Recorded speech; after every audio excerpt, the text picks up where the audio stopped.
Hi guys, good day. So, for today's video, ayan po. So, dumating na po yung parcel na in-order ko. So, yung laman pa, yung in-order ko pala is iPhone 13 siya. So, nakita ko lang po siya sa ad sa Facebook kasi nakalagay doon big discount. So, ako naman pinatos ko talaga siya kasi nga po, syempre, gusto ko rin magkaroon ng malaking discount. So, ayan.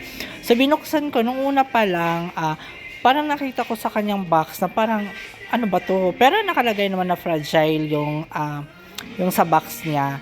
So ayan, so akala ko talaga legit siya kasi ayan, yung cellphone kasi nakabalot pa siya ng bubble wrap. So kita nyo, ayan yun. So excited pa ako dyan mag-open ng cellphone. So ayan, so may kausap pa talaga ako dyan kasi nga po marami kaming tumingin talaga kung legit ba siya. So, ayan. So, mamaya ilagay ko dyan kung ano yung ads nung anong shop yon. So, para wala na po silang mabibiktima. So, ayan po yung cellphone. Ayan. So, nakakalungkot lang kasi nung binuksan ko siya, hindi na siya naka-sealed. Ayan. So, kita nyo, wala na po siyang plastic. Tapos, ano siya, kumbaga, parang andumi, parang kung saan na napulot yung cellphone na yun. So, ayun.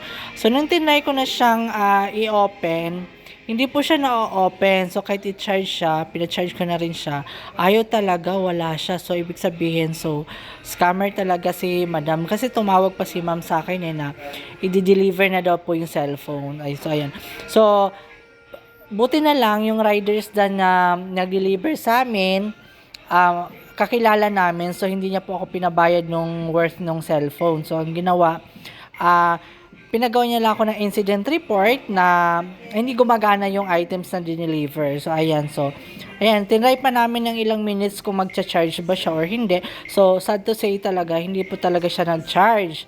So, ayun. So, syempre, malungkot na ang lola nyo kasi nga po akala mo, totoo na siya, pero yun pala, pinaasa ka lang. So, ayan. So, marami hiningi ng IDs kasi nga po, para masabi, maano talaga na totoo yung hindi siya gumagana. So, ayan. Pati yung rider siya noon nag-try. So, siya na mismo nagsabi na wala talaga. So, it's a prank talaga yung cellphone na order ko. So, ayan. So, sa lahat po na mahilig mag-order sa online or sa mga ads sa Facebook or sa Instagram nako po, siguraduhin nyo muna na legit yan or else wag po kayong bayad online. So, mas maganda COD po para in case of hindi gumagana yung cellphone, pwede nyo pong hindi bayaran yung riders kasi